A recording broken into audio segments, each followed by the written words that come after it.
अस्सलाम वालेकुम स्टूडेंट्स। जी बेटा, उम्मीद करता हूँ आप लोग ठीक ठाक होंगे। जी यूनिट नंबर 3 में बेटा हमारी डिस्कशन चल रही है। लास्ट टाइम हमने डिस्कस किया आयोनाइजेशन एनर्जी, इलेक्ट्रॉन एफिनिटी और इलेक्ट्रोनेगेटिविटी। जी बेटा, आज हम बात करेंगे ट्रेंड ऑफ दीज 3 प्रॉपर्टीज़ जो पीरियोडिसिटी शो करती हैं बेटा।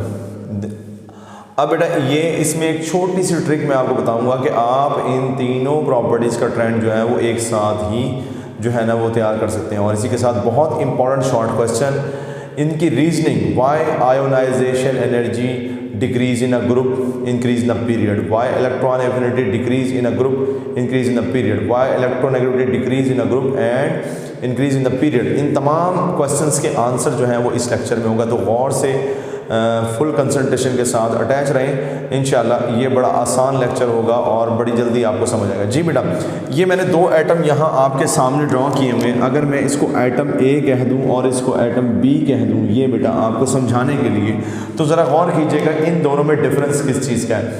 नंबर 1, एक तो डिफरेंस आपको वाज़े नज़र आ रहा होगा कि इस ए एटम का साइज़ ग्रेटर है और इस एटम बी का साइज़ जो है वो स्मॉलर है।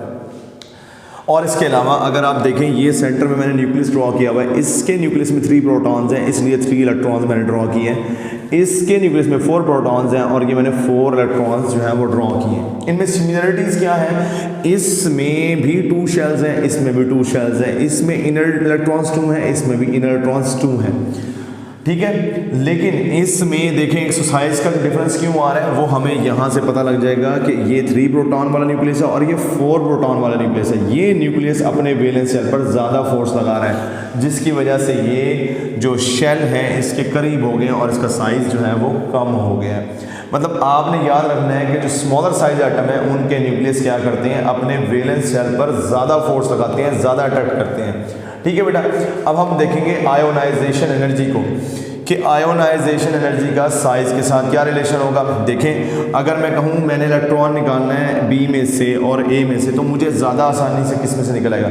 जाहिर सी बात है कि बी में न्यूक्लियस जो है वो ज़्यादा पावरफुल है, उसकी अट्रैक्शन वैलेंस इलेक्ट्रॉन पर ज़्यादा है, इसलिए हमें बी में से इलेक्ट्रॉन निकालना मुश्किल हो जाएगा। ठीक है, तो इसलिए हम कहेंगे कि आयोनाइजेशन एनर्जी जो है वो बी एटम की ज़्यादा और ए एटम की कम। क्यों? क्योंकि इसका न्यूक्लियस कम पावरफुल है और इसका साइज़ ज़्यादा बड़ा है। इसका जो वैलेंस इलेक्ट्रॉन है वो न्यूक्लियस से ज़्यादा दूर है, इसके न्यूक्लियस और वैलेंस इलेक्ट्रॉन में अट्रैक्शन कम है, इसलिए हमें इस पर कम एनर्जी लगानी पड़ेगी। तो बेटा आयोनाइजेशन एनर्जी और एटॉमिक साइज़ में जो है वो इन्वर्स रिलेशन है। मतलब अगर एटम स्मॉल होंगे तो आयोनाइजेशन एनर्जी ज़्यादा होगी और अगर एटम लार्ज होंगे तो आयोनाइजेशन एनर्जी जो है वो कम होगी। ये एटॉमिक साइज़ वाला डिफरेंस आप क्लियर रख लें तो हम इसको ग्रुप और पीरियड में आसानी से बता सकते हैं। सेम यही बात इलेक्ट्रॉन एफिनिटी के साथ की जा सकती है कि अगर मैं इलेक्ट्रॉन ऐड करना चाहता हूं तो किस में आसानी से ऐड होगा? जाहिर सी बात है, जिसके वैलेंस शेल पे अट्रैक्शन ज़्यादा होगी उसमें इलेक्ट्रॉन आसानी से ऐड हो जाएगा और जिसके वैलेंस शेल पे अट्रैक्शन कम होगी उसमें इलेक्ट्रॉन मुश्किल से ऐड होगा। तो अगेन यहाँ पर स्मॉल साइज एटम की इलेक्ट्रॉन एफिनिटी ज़्यादा और लार्ज साइज एटम की इलेक्ट्रॉन एफिनिटी कम होगी। मतलब इलेक्ट्रॉन एफिनिटी का भी इनवर्स रिलेशन हो गया किसके साथ? एटॉमिक साइज के साथ।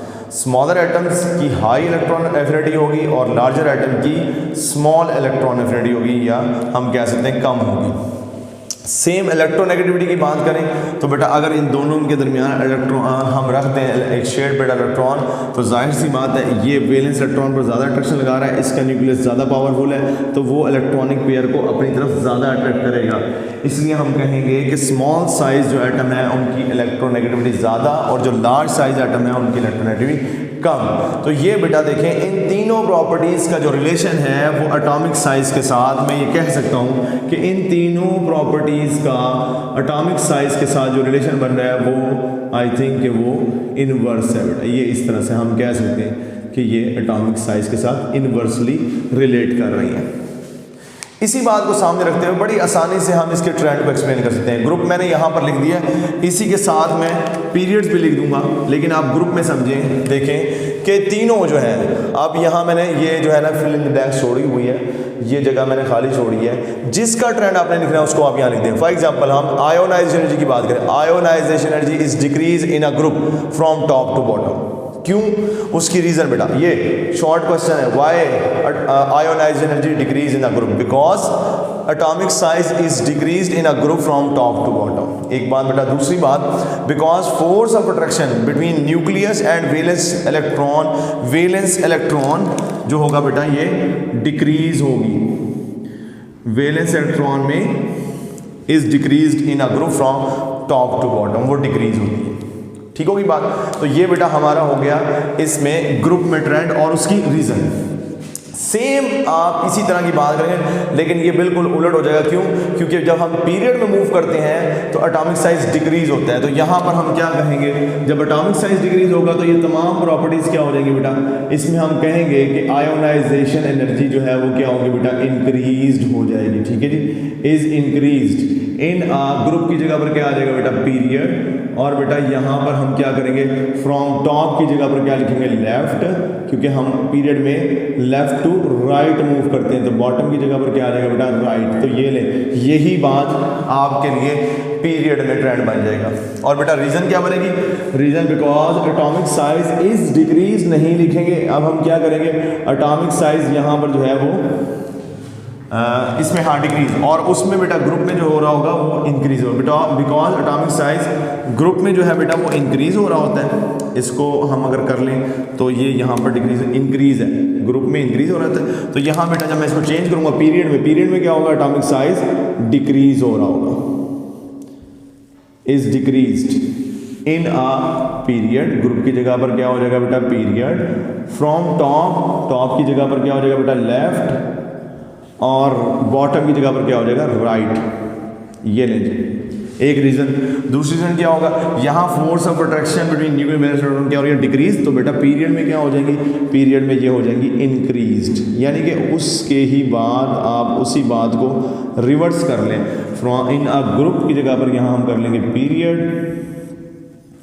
फ्रॉम टॉप की जगह पर हम कर लेंगे लेफ्ट, और बॉटम की जगह पर हम कर लेंगे राइट।